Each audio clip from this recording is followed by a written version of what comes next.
Hey guys, DibtheAwesome here to give you yet another Monster Legends Guides where we talk about monsters' moves, rune sets, partners, all that jazz. Today we're taking a look at Balor, the current Celtic Guardians or Guard event. It's a team race event. I don't remember, but I remember it's like a Celtic race or something.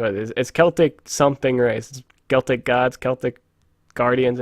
It's a Celtic race, and this is the team race monster. His name is Balor, and he is an actual this is a legit like Celtic thing. This is an Irish god, I believe, or something like that. Or it's a monster. It's a mythical creature. So this is an actual thing. If you were to look up Balor, it would pull up like a giant with one eye, and that's what this guy is. This guy's Balor. This colossal beast once led a race of giants. When he began abusing his power, they created a potion and hid it in his food. So that's the classic way to kill a king slash Caesar, if you will.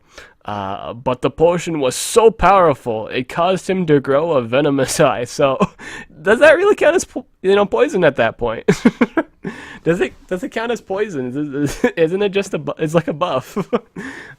It caused him to grow a venomous eye. Now anything he looks at is instantly bladed. That's pretty much represented in his kit. Basically, this man is a offensive utility tank. There we go. That's a better thing for it. It's an offensive utilitative tank.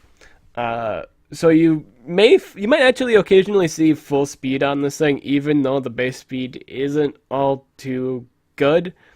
If you see really good runes on it and they're running like X team speed on the other monster, they're gonna assume like you're not running anything higher than that. I don't understand why, but it's runes. But if you were to run really high runes, you pretty much outspeed anything. It's got really good debuffs at the moment. It's got really good utility, though I don't recommend running full speed runes on it. A lot of people say this is just a team speed monster. You can run. I will say you can run different rune sets for it. It doesn't just have to be a team speed user, but a lot of people will just settle for that, and that's okay. It's really just whatever you want to do with it. And when you get it at rank 3, you can literally build whatever you want on it in terms of a rune build. When you're rank 3, your options are very, very, very variative. You can do whatever. So we're going to talk about his stats at a 100, and then we're going to talk about his stats at 115, because, again, this is the current race monster, and we're going to talk about that. So power, 3,377. Not too good of a power at 100. Not going to be scoring one-hit KOs, even if you were to build 2 damage and a speed build on him. It wouldn't do all that good. However, when you get to when it's rank 3, you can do that. I will say that's an option because its power becomes optimal. It becomes allowable. That's what I'm saying for that. His life is 38,906. This is a really good life at 100. This thing's only at 100. We haven't even talked about 115 yet, which is a really good life at that point. But this is a good base life at 100. As you can imagine, this can be a pretty good team rune monster. A lot of people consider it a team rune monster. That is a really fair build. People will build team speed on it. People will build sustaining runes if they wanted to too. I will say team life's also an option. I always consider it a rule of thumb. If it has 29 and above, it is optimal for team life building. And this thing can run team life. You can run 2 team lives and a speed. Whatever you really want for that. It's just whatever. Or just a really solid life, and it scales so good. If you put a really good life rune on it, it's like a 9, it's going to scale so good, like especially if it's like rank 3. And we haven't even talked about rank 3. And his healing becomes really good. Again, this was a tank with utility, like really strong utility. One of those strong utilities being able to patch him right up again. This guy can be out there for a really long time. It's a really good monster. Speed 3,278. This would probably be the most unflattering thing about this monster at 100. Is its really poor base speed. When it's 100 at running at 3,278 speed, that's not a pretty sight. It's just not. but it's whatever. Yeah, it's not. I think that's the only thing to complain about is its speed again. I don't think it's going to be your main denier anyway, so I think that's fine. I don't think it's too much of a problem. You got to always look at the first two stats. If it ain't a mainstream denier, you always got to look at the first two stats then. You got to judge it by its life and power. Power isn't as good. It's not too good at 100, but when it's rank 3, it is acceptable. It's a really good power rank 3. Here, 1 second.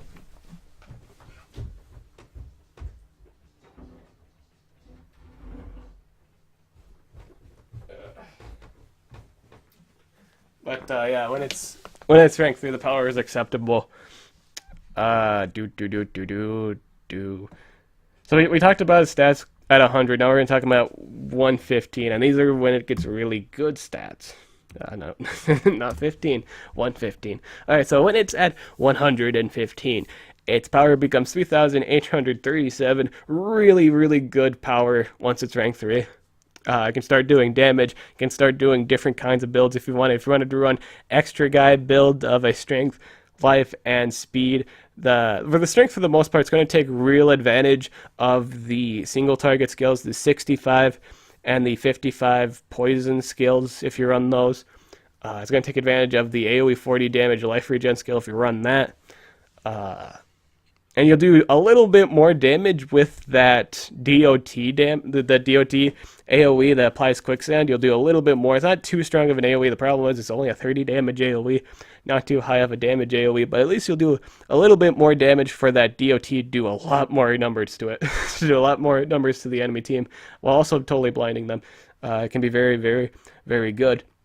Life 51,387. Again, if you're running a level 9 rune at the very least, or I don't know if like 8 does 100% either, but when you're running a level 9 rune on a Balor, a life rune specifically, like a solid life rune, that's double. And he has a skill that doubles his life, and he has a skill that gives him 50% of his max life on a 1-turn cooldown. It can be really dumb. I know that's the stupidest thing you've probably heard, but it is. It's just really good. It's extremely good. It's really, really good life scaling. Again, he can also run team life if you wanted to. He can run utility runes. I think for the most part, this thing mainly likes to run utilitative runes, but you can run variety of runes. Again, at 115, whatever meets your playstyle, this thing could build at once it's rank 3. Speed 3,725. Really good speed once it hits rank 3. However, like other fish facing other ranked monsters, like if it's the same ranking, I don't think the speed at that point's really all too much, because it's basically that same situation when you were at 100. Like both of you guys gained the same levels. I don't ever know the concept of that, but I think the scaling's all the same.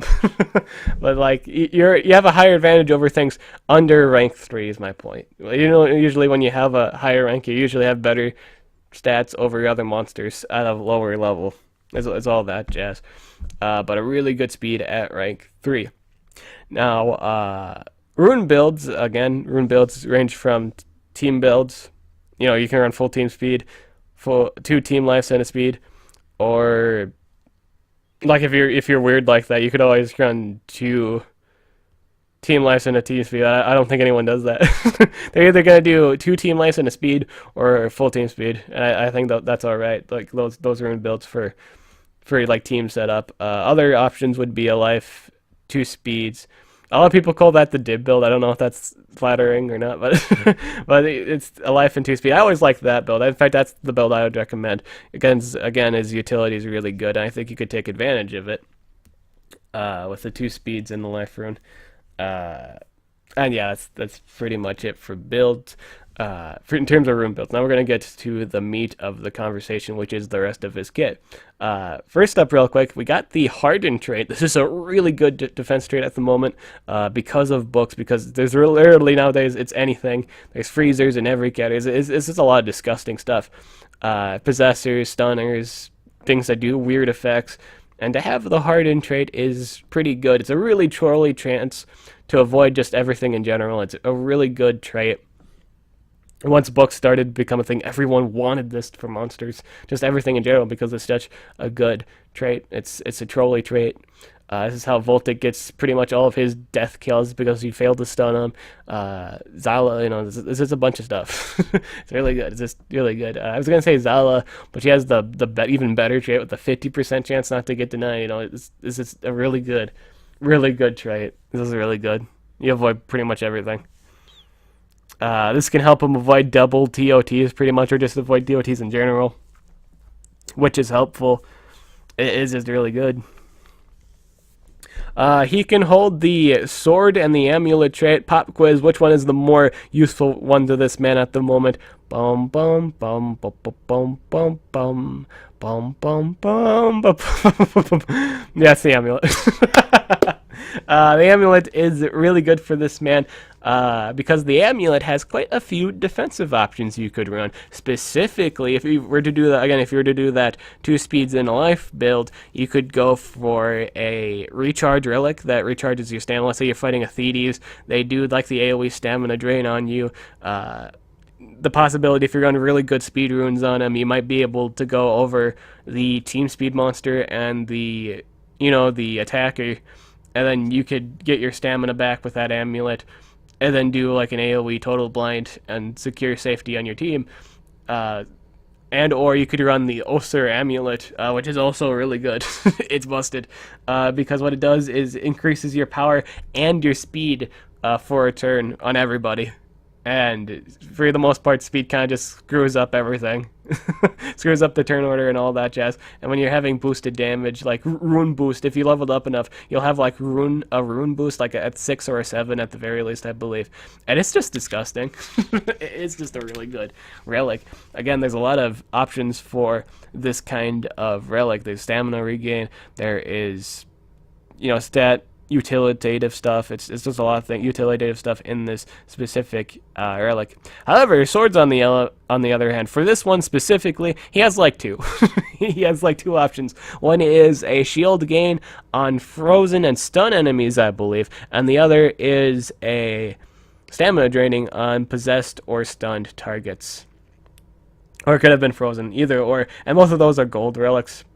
You can also hold the damage relic too. If you were to run the Rainbow Rune build and you run the Jakugan sword, that would be really, really nice for his DOT potential. It'd be really good. It'd make up for the lack of damage it does naturally. And you have like the Jakugan sword, and that just adds to the damage, and it's just dumb. It boosts his damage. There's quite a few ways you can boost damage in this game, and that's why you shouldn't really discount relics all too much. They're really, really important to competitive play because they provide a lot of utility, and they give more, monsters more options than what they could have done. But in terms of relics, this guy got some really neat relics. I would say like the sword is kind of lackluster, but the amulet makes up for that. Basically having one really, really good slot and one really, really terrible slot. Ultimate. Small branch. This is an AoE stun. It's a 65 damage Earth skill, AoE based stun. Really, really good. In the case of the event, you're fighting things that aren't immune to stun. Use this. Use it. For the most part, you'll probably find some things that are immune to stun, like Montezuma. It's not too good of an ultimate, but it is an AoE deny, so that's good enough. It's good because it's an AoE deny. In a situation where you're not fighting anything that's immune to stun, really good. We're going to talk about one skill in Skill Groups 1, and I think this is one of his best skills. One of his best, because it's a 50% heal. This skill is really good with life. If you run, like, even if it's like a solid life and 2 team speed, that also works. If you're going to run, like, 2 team speeds and then run that last team speed on your attacker, and you run the life rune on this thing. This is a really good life healing skill. It scales really well. It's really huge scaling life rune he builds, because it is one, it's a self skill, so it's a self skill, so you're not going to get hit. But like if it were to be possessed, it's not going to hit anything. And 2, it heals by 50% of your maximum life. There's a new buff in this game called Double Healing. If you pair this up with the Amada and he does this skill, he gets all of his life back, and it's on a 1-turn cooldown. And the buff lasts for 3 turns. Man, that's dumb. It's really good. It's a really good self buff. I highly recommend running this buff for builds that run a life rune. You should be running the skill. It's too good not to run. It's really good. It's a really good utility. It does a lot of things. It heals you. It gives you a chance not to hit your own monsters if you're possessed. It's very utilitative. Again, this is a very utilitative tank. He's got a lot of utility. He's got healing. He's got debuffs. He's got everything you want. Rotten Gaze. It is a spammable 55 damage skill, and it poisons one enemy. The benefit to running this skill, it's spammable, so cooldown's activated, won't bother it at all, so it's a good thing against Mountain Zumas if they do cooldowns activated. Other than that, it's not too good. For the most part, I love spammable skills, and I love decent spammable skills, 55 damage. I want to actually run a spammable skill with this man, because he has he has a better one, and on one turn cooldown, 65 damage. It's just really good for killing Voltics. I'd rather have a skill that kills Voltics at the cost of just one cooldown. Again, I usually like running one spammable skill, but I like running something that could potentially just one-shot Voltic. Very good. And there's other utilitative stuff. I wouldn't recommend running the skill because there's a better version, and or there's just other utility that he could take advantage of. Lach Na Sul. This deals special damage to one enemy, and I don't know if this is true or not. I can imagine this being only applies to one single enemy, but here it says deals moderate special damage to one enemy, applies total blind to all enemies and quicksand to all enemies. This doesn't make too much sense to me. I don't know if this is worded out of context, but if it's not, if this is a single target damage skill and on an AoE basis, that's just dumb. That's really good, and it's a 2-turn cooldown. Basically, this is a really good protection skill. Now, if you don't know what Total Blind does at the moment, it lowers your accuracy by 100%. So what's 100%, minus 95%, Or you're taking away 100% of whatever the accuracy of the move is. And so it's always going to be like non-existent to hit. Like you don't hit anything at all. When you're totally blind, you miss all your stuff. You miss anything. If you're attempting an attack on anyone, you're gonna miss it. You just start. It's a really, really good debuff. Technically, it's not even a debuff at this point. It's kind of like a deny, because with deny, you're kind of making it so like the enemy either A, cannot hit you, or B, they don't even get to move at all. This is technically a deny skill. However, it can be cheesed. You can do an extra turn skill. Unlike possession, you can choose to do an extra turn skill, so you will for sure get out of it.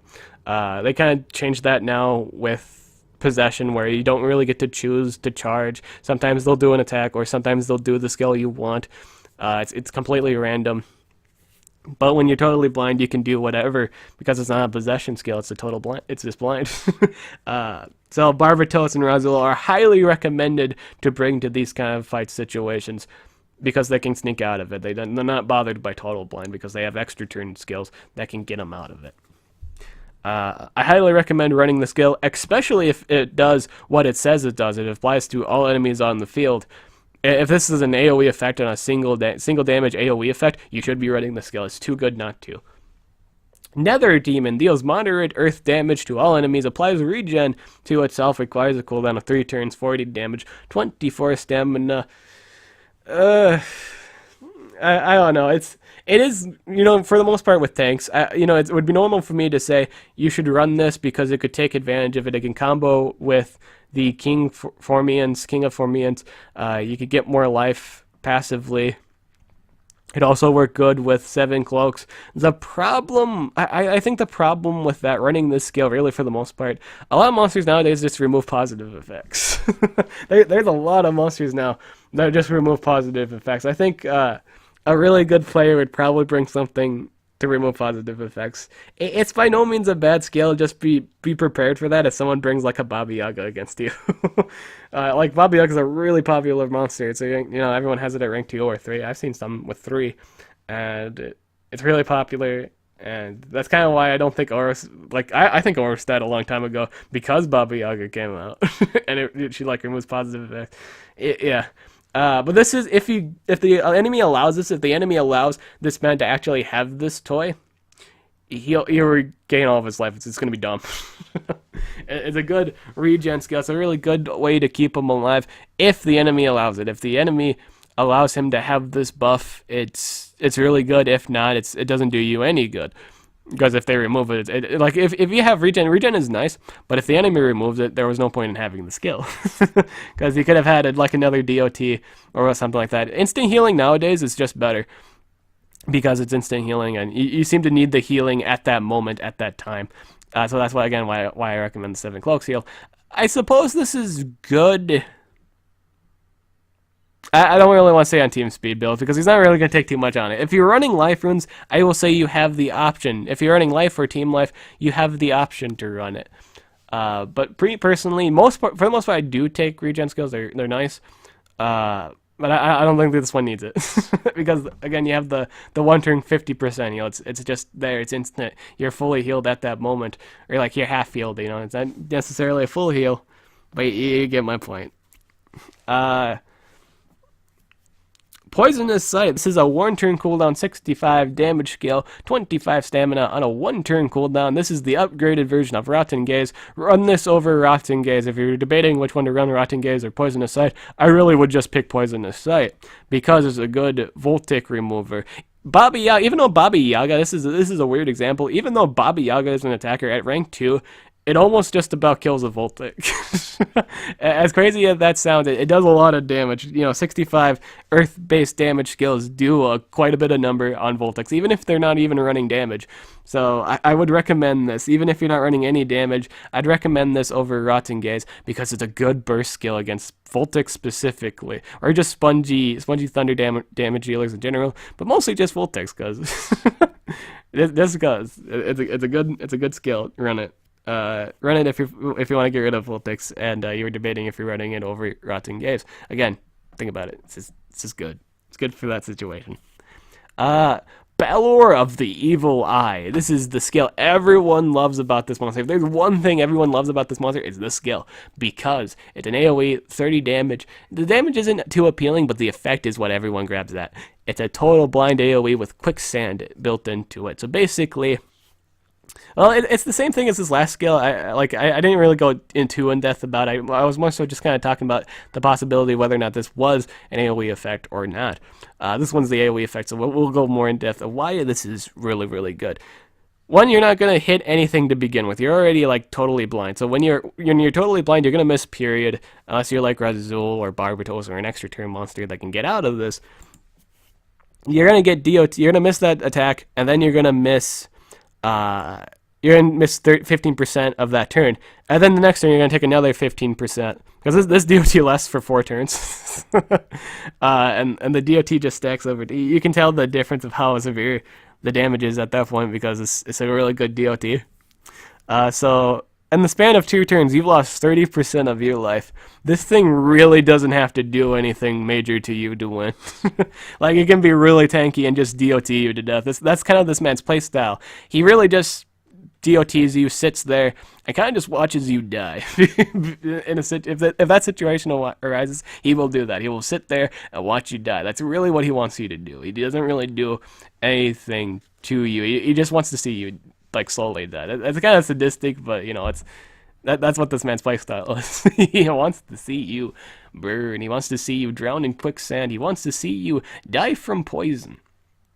He wants to see you do a death by a lot of things, and while not even bothering him. It's like that anime villain guy, like that also powerful villain guy that knows you can't really do anything to him, and he just kind of stands there, takes everything like a boss, and then just kind of spits in your face. And the spit was so rough and strong, it just kind of sent you flying, or just kind of decayed all. It's disgusting. That's what this man is. It's disgusting. This is one of his disgusting tools that he does to do disgusting things. But yeah, when you're missing and you're taking damage over time, you don't have a whole lot of time left. Basically, this is a huge stalling move, and he has stalling to improve his stallingness, and he's just good. This is a good skill. I do recommend this on all builds. You should be running this on all builds. There's no reason not to. It's too good of a skill. King of Formians, temporary doubles maximum life. All single enemy attacks are drawn to it. So basically, it's a taunt and double life skill. It's a 4-turn cooldown, 15 stamina. Now, for the most part, I've never really liked taunts because it never covers AoE damage. Like straight up, I've never liked taunts because of that. However, they're really good when the situation arrives, when the enemy's actually forced to do a single target attack on you. It's really good for those situations. I will say this is a really good taunt because it also doubles your life. However, I really hate the cooldown on it. It's a really disgusting cooldown. But it also combos with his 50% life. So if you use King of the Formians first, or like you always have to start out the game off with Balor of the Evil Eye. That's just natural. Or the Lucius Nasil. If this is an AoE effect, always do this first because it has a lower cooldown and you can use it immediately after using 2 skills. But basically, if you use this skill, if you use the King of the Formians, you can basically use 7 cloaks and get 50% of you double your maximum life. And basically just heal all your life, like overheal your life, and then if the double life is removed, basically you're back at full life again, because you've healed 50% life, and when you double your life, double half of your double, it's back to normal. So it's just really good, and the heals on the heals on a 1-turn cooldown. It's just a really good stalling monster. It's got a lot of things to stall, and the poison. I didn't even talk about the poison. It even has an extra turn. Usually poisons last for 3 turns. This one lasts for 4. So this is I will say this is a good skill. You might want to run it for a few reasons. 1, to increase stalling capability, and 2, it's a good anti-stun, like anti-possession. If let's say this monster got possessed and you run both 7 cloaks and the King of Formians, you're not really going to be bothered by possession too much because 2 out of half the time you're going to do a self skill. It's usually going to be beneficial to him or your team. Again, with the taunt, it'll protect your allies from single target damage, and then the 7 cloaks will, you can heal up that damage. Now you really even be bothered by it if you get possessed. There's just a lot of things you could do. So here's really the build I'm kind of set my eyes on at the moment. Here's the build I'm thinking that's going to be really good with the life and 2 speeds. This is the life and 2 speeds build. I would pick up the 7 cloaks, the King of the Formians, Balor, the Eye of Evil. And if this is an AoE skill, and I want to see if this is an AoE effect, I would pick this up. I would pick up Loach, Nasul, Balor of the Evil Eye. I'd pick up both of them. For sure the AoE, but if this is also an AoE, I will guaranteed pick this up too with that. Like if I run 7 cloaks, La Noche, Balor of the Evil Eye, and King of the Formations, that would be a really good build, and you wouldn't even need to do any damage to win. Because situationally, I think you win just straight up. Unless it's like some cooldowns activated monster, I think you're pretty much guaranteed to win. It's a good build. Anything else? Let's say if you're running team speed, alright? Let's say if you're running team speed, I would run, if in all honesty, if let's say you're running full team speed, I would run the Balor, the Eye of Evil. I'd run the Poisonous Sight. I'd run the King of Formians, and I would run the Blind. I'd for sure run this. I think both of these are must-have skills at this point, especially if it does the effect that it says it does. I think both of these are worth picking up.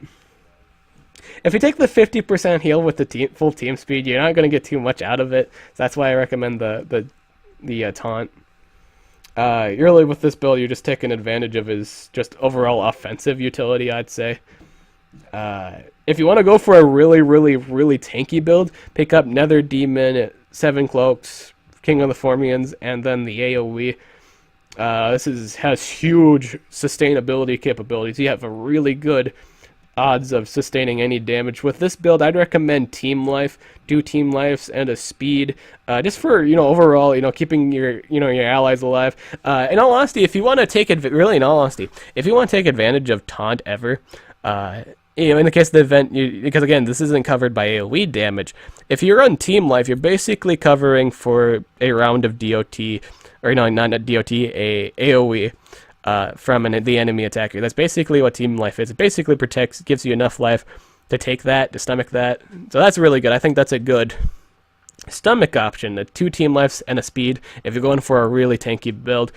I don't see the point of running 2 lives on it. You can if you want to be funny. Like it's disgusting if you do. That's a really good self stalling. If you want to do self stalling, two lives and a speed is very very stally. However, it's not going to be very good in protecting the other teammates. It's going to be good for his own sustainability, but it's not good for the other two monsters on the team. I will say that's a good defense option if you're not going to run a damage dealer, because again, you could just heal up life and stall and win, because that's this thing's main objective. I think the quicksand's more than enough to kill things. It's really good. I say things that go against this. Really, if you want to, I guess we'll talk about counters now since I brought it up. Things that counter this man. I've already said Barbados Rezo, so I'm not even going to mention extra turn monsters. That's one thing. Extra turn monsters. Two, possess. I think possessors for the most part. You don't really want to get possessed. This man doesn't really want to get possessed too much, due to the fact if you get total blind yourself, you have a pretty good guaranteed of losing too. That's not very good if you get. It's not very good when you get totally blind and DOT'd. That's not good for you. It's good for when that happens to the enemy, but it's not very good when it happens to you. Other counters would have to be. Let's see here. Cooldowns activations. I think that's one of the problems of my build. The build I highly recommend with the life and 2 speeds. The problem with that really is when you get cooldowns activated, this becomes worthless. The King of Formians has just been a deleted skill at this point. Balor of Eye, you might get this again if you live the 3 turns, which you probably will, because again the 7 cloaks is on a 1-turn cooldown, and then Loche Nasul is on a 2-turn cooldown. So in all honesty, that might be one of the few it might not be too good of an idea, because that means he's always going to go for his 50% heal. And if you don't ever do more than 50% of his life, that's not good for you. That's really not. If he can stomach the damage that you do to him, it's not good for you. It depends if your attacker's dead at that point. I think situationally speaking, depends if your attacker's dead. But for the most part, by all means, do it. If your attacker isn't, then you can cooldowns activate. Your attacker can just go in for the kill, and you're good from there. If you wanted to, in terms of a anti-cooldowns activation, you could pick up Deadly Blink. You could pick up the Deadly Blink, and replace it with. God, I really don't want to say it. I really don't want to say the Locha Nasu. I don't want to say any of the big the big offensive utilitative skills. I really don't want to say that. So I'd probably swap it out for a King of Formians. As weird as that it's weird for me to say that I'd take out a really good sustaining skill. I would do that because I want to keep the 2 totally blinds and the quicksand. I would want to do that. The reason why I'd have you run the skill, it's spammable, and it's a blind. It just makes it so they're less likely to hit you. It's utilitative. It's a utilitative spammable skill, and that's the only reason why I'd have you run it. And that's all there is to really know about Balor. Overall, I really like this monster. A really good name that I'm going to call mine. It's really really good. I won't tell you until after I hatchet it, but. Yeah, this is when the team race wins and we all got our Balor. This is gonna be really good. I have a really good name for it. I hope it works. So you'll see that when it's done. But yeah, this is it for this video. I'm DibtheAwesome, and I'll catch you guys later.